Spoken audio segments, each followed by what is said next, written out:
These are the rules. Rule 913, the crown of the helmet. That's against a runner, a guy who is not a defenseless player, meaning that you have to have crown of the helmet contact in order to be called for targeting in a perfect world. Targeting a defenseless player, that's one everybody's pretty much on board with. That's a quarterback who's just throwing the ball, a receiver stretched out over the middle who gets absolutely drilled. I think most people are good with the ejections for those types of things. It's the gray areas that cause concern, and for that, we're pleased to be joined by the National Coordinator of Officials, Steve Shaw. That means he works with all of the conference coordinators to try to get as much consistency in the calls as possible. He's also Secretary for the Rules Committee. So, Steve, we've got you, we've got Kirk with a clicker here. We're going to look at some of these gray area calls and tell us what it is that you see. Kirk, let's start with the play last week, Indiana and Cincinnati. Yeah, this is a huge play where the linebacker, the leader of this team, gets taken out. I'd love to hear Steve's thought on this. I think actually the next angle might be better for you, Steve. Tell the fans and remember, this is a player safety rule. And what you see there is the player, he actually launches up, he lowers his head, and he almost butts the head of the quarterback. Now, that's not a classic targeting look. There you go again.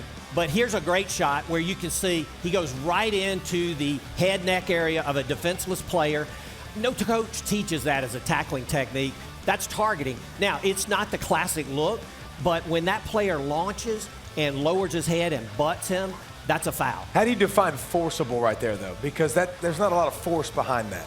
Well, there is, and in fact on this, if you went and looked down, as the quarterback went off the field, you could see him kind of clearing the cobwebs. But that's a judgment component of this. Let's look at the next one. This is the Ole Miss in Louisville game, a game that Reese and I did. There were a bunch of calls here. What's the call here? So this is targeting crown of the helmet, and this is the one you referred to. People don't really get this. This is where a player lowers their head and leads with their head and attacks with the top of their helmet. And so this is actually to protect the tackler. Dang right. And it's those situations where the player's got his eyes down. We want them to have their eyes up, see what you hit. And so this is a very dangerous play. Oh boy, now we're going to get chaotic here. This is one where people are going to get really, clear this up for us. So the first thing you have to do, if you're the replay official, is this a defenseless player? And what you're going to see, even though he's been wrapped up and he's diving, you see that right shoulder moving to the goal line, him diving for the ball. This is not a defenseless player. So if he's not defenseless, it can only be a crown of the helmet hit. And as you see the player comes in, there's no crown here. The judgment is he defenseless? And in this situation, he is definitely not defenseless, and that's how we teach. So you would say that was not a targeting call then? They blew the call on the field. And they had an opportunity to replay it, and they still blew it. So it was an incorrect call. That's kind of the words we use. Hold on. You can phrase it any right way that suits you, but that player was ejected. And see, as a former player, I had no rooting interest in this game. I went to Michigan. Right. But I love to see great competition. I love to see it. So for him to be ejected, I was like, why are you taking one of their best players off the field for what essentially was a football play?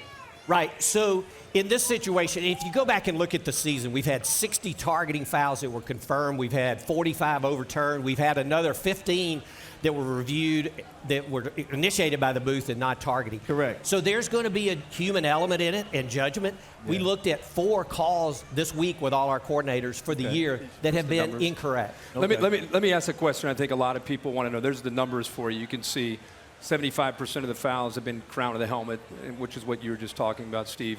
I just want to ask one thing that Desmond just touched on. Is there a thought with the Rules Committee about reevaluating where we are currently with the targeting? I think there are a lot of people that see the play right there, whether it was a bad call or not. Just if a guy's leading with the crown, that's an obvious call, right? Or if a guy's defenseless, the receiver goes up and a safety takes his head off, obvious call. It's these gray area targeting calls where guys are getting ejected. Can we reevaluate that in the future with the Rules Committee? Well, we absolutely will. This year will be a year for rule changes. And the rule has modified. 2 years ago, we put in there where now replay has to confirm all aspects, no stands. And that was to get rid of that gray area. But there's always going to be a gray area. We'll keep working on that. But I think the thing that is so important to players is playing time, and that's the impact of the rule. And so if you just took disqualifications out, then it may not have the impact. And that's what we've got to look at. Yeah, I wish you would. the- I like to be there when you guys Well, look at that. the one thing I would say is that the 75% of the calls have been crown of the helmet, which would imply the great majority of those would be against a runner. Right. David, you're the guy who has lived this, the crown of the helmet hit. How do you feel about whether it should warrant an ejection in order to discourage as much as you can dangerous hits, not only for the people who get hit, but for the tackler, too? I mean, the crown of the helmet is the reason I broke my neck.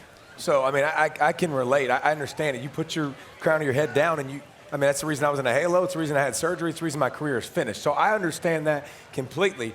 It's the ones where they're moving targets to me. It's the ones where bodies are coming in. You can't tell me I was trying to, if I'm using my shoulder, like fine. bang, Crown bang. of the helmet, take it out. Like, crown of the helmet, I'm fine with. You do that. But if I'm using my shoulder and you got bodies that are like, you're lowering as I'm coming to hit you, you can't tell me I tried to hit you in the head. And we just need to find a way to make this, okay, that guy's not sitting there watching the rest of the game. He still gets to participate. Okay. And one thing, let me just say this, that we are changing player behavior, and I'll use a quick stat from last year. In the early days of targeting, it was always hits on the quarterback we had such an issue with, right? And we'd get the statement, I got a 6'6" defensive end, and he's going to hit a 6-foot quarterback. What else can he do? Yeah. But last year, in our full bowl season, we had one targeting foul on a quarterback behind the line. This is working.